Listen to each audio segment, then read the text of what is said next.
In the main event of UFC Mexico, we had Brandon Moreno versus Steve Erceg. Brandon Moreno defeats Steve Erceg by unanimous decision. This fight was ultra competitive, but Brandon Moreno was just a little bit ahead of Erceg. I will say Erceg did a great job of landing strikes and being in the fight with Moreno, but Brandon Moreno just had a few more moments in the fight. Erceg would land some jabs and right straights, but Moreno would land the heavier strikes and get a bigger reaction out of Erceg. That's really how the fight unfolded. Erceg is a gamer, definitely belongs amongst the elite guys at flyweight. He's very close to getting over that hump, but needs to sit down on his punches a bit more to do a bit more damage. Brandon Moreno here just showed his experience in all of these big fights he's had in the last few years, and he just knows what it takes to get the job done. He still looks as good as he ever did, and right now he's right back in title contention. This was purely a striking fight with some high skill on display. The old guard just turns away the up-and-coming guy once again. I really think Erceg will stay towards the top of the division. Now, the question is now, where does Brandon Moreno go from here? I think he has a few options. I've seen some rumors of Kakar France getting the next title shot against Alexandre Pantoja. So I think the matchup for Brandon Moreno will be Manuel Cop. What's up, everybody? Crossover MMA back in here for another video. Make sure to like the video and subscribe for more content. In the co-main event, we had Manuel Torres versus Drew Dober. Manuel Torres defeats Drew Dober by a first-round TKO. This fight, Torres landed a solid 1-2 literally 20 seconds into the fight, and this basically signaled Drew Dober's demise. Torres lands some nice body kicks as well, and Drew Dober just wasn't really offering much back. And next thing you know, Torres lands a beautiful 1-2, dropping Dober badly.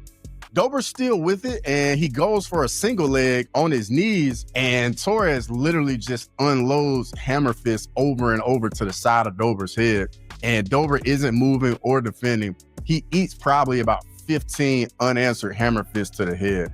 Mike Beltran, you can tell he's trying to jump in, trying not to jump in, but eventually he jumps in, stops the fight. Drew Dober gets back to his feet, and he still thinks the fight's going on. His legs are super wobbly. The arena is going absolutely ballistic.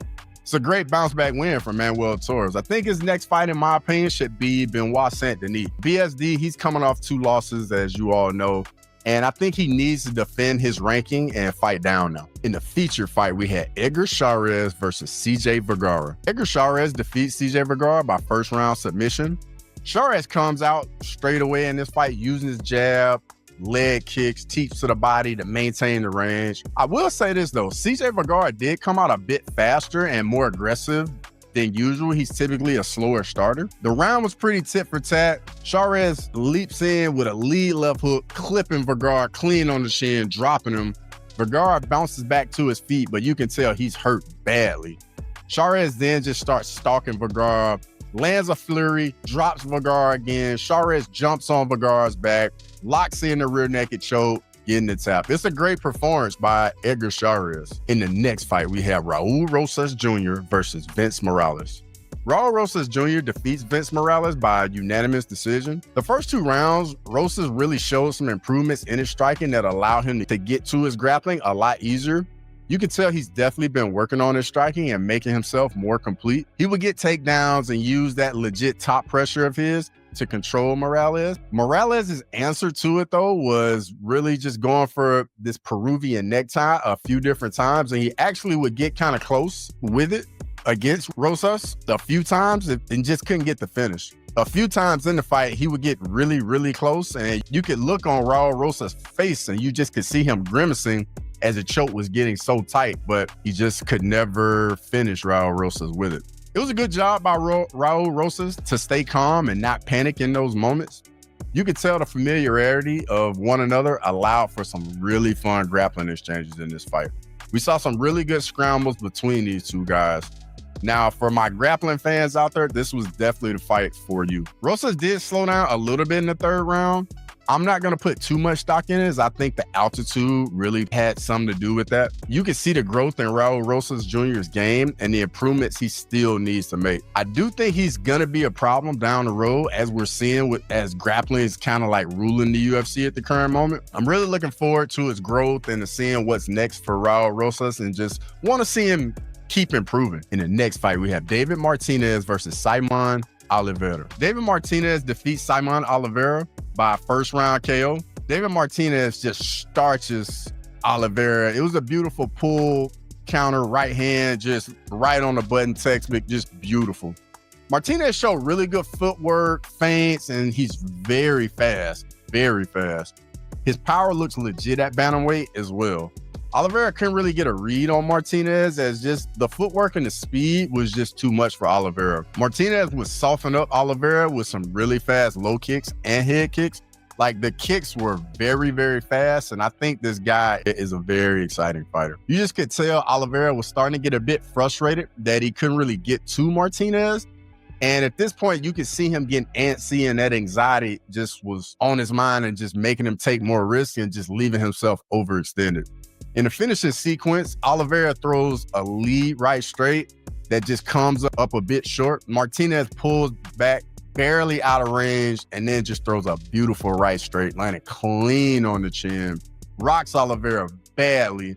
Then Martinez just starts to unload on him and then just throws a beautiful knee, landing right on the chin, dropping Oliveira.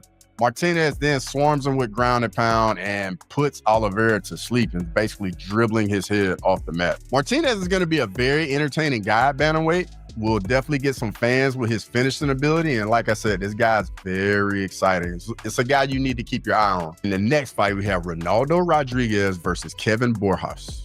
Kevin Borjas defeats Ronaldo Rodriguez by unanimous decision, 30-27. Man, this fight was an absolute clinic in boxing by Kevin Borjas. He had a really nice high guard, used some clean shots to just pepper Lazy Boy the entire fight. Borjas' right hand seemed like it had radar on Lazy Boy's chin. He literally would throw it and he would land over and over again. He just could not miss with it. Then whenever Lazy Boy would try to respond and land, Borjas would use his footwork and just be out of range. This is a beautiful display of striking. Borjas dropped Lazy Boy badly in the first round with a right hand, and Lazy Boy like literally rolled on his back, over his back, right back to his feet. It was a crazy exchange. Respect the Lazy Boy for his chin and not getting finished, but his wild striking and brawling style was just no match for the clean, crisp striking of Kevin Borjas. This fight wasn't really competitive or close. This was truly a good performance from Kevin Borjas. Hopefully he can use this win to get some momentum and get a winning streak together and just build on it and see where he can go. On the flip side, Lazy Boy definitely needs to get back to the drawing board,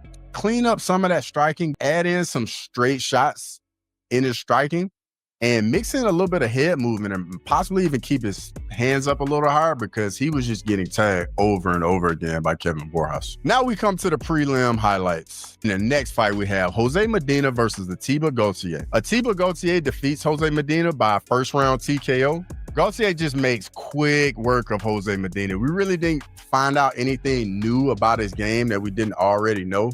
Yes, he showed his power, but we already knew that, and it's definitely some big power he has. Jay just put the pressure on Medina and just landed heavy shots over and over again. Gautier landed, at one point, Gautier landed a nice left hook early to get the attention of Medina, and at this point, Gautier just sensed there was blood in the water, and he just starts going after Medina. And to be fair, Medina just could not get out of the way of any of the big shots. 3 minutes in, Gautier lands a 1-2, and it hurts Medina badly. And he just backs up towards the cage, and Gautier just goes after him, sensing the blood in the water. Gautier swarms him with shots against the cage, then lands a beautiful knee to the face, drops Medina. At this point, the referee jumps in to stop the fight. I do think it was an early stoppage, but don't know what Medina will offer up, honestly. Ateba Gautier looks like a small Francis Ngannou and might be a problem at middleweight. We're going to have to see how he defends some wrestling and grappling and what his cardio looks like, because in this fight, we didn't get to see any of that. You can see this guy has a lot of potential, and this guy has some star potential as well with his power and how freakish his physique looks. In the next fight, we have Jamal Emmers versus Gabriel Miranda. Jamal Emmers defeats Gabriel Miranda by first round KO. Miranda came out, wasted no time in this fight, going straight for a takedown and actually landing it. And then once he got the takedown, Miranda manages to get to Emmers' back, but he's kind of off to the side and he's going for a modified rear naked choke. It's not really locked in. and Emmers is just remaining calm and buying his time when he can get out of the choke and get back to his feet. Then after, a few moments of Miranda going for the choke and just seeing that he didn't really have it and Emmers is just relaxed, he lets go of the choke. Emmers scrambles, gets back to his feet, and then he lets Miranda back to his feet. Once back to his feet, Emmers just starts unloading with right hands, and he's just tagging Miranda's chin over and over again. Emmers throws a 1-2, lands clean on the chin, dropping Miranda. At this point, Emmers just lets Miranda back to his feet again, and when he gets back to his feet, Emmers is just all over him, going for the kill. Emmers keeps landing that right straight, and it just will not miss. He then gets Miranda backed up against the cage, then brutally knocks him out with a right hand, follows up with some ground and pound. Referee jumps in, stops the fight, and it's a brutal finish for Jamal Emmers. If you made it this far in the video, I really appreciate it. Be on the lookout for my UFC Vegas 105 breakdown and prediction video. Questions, comments, feedback is always welcome. And as always, until next time.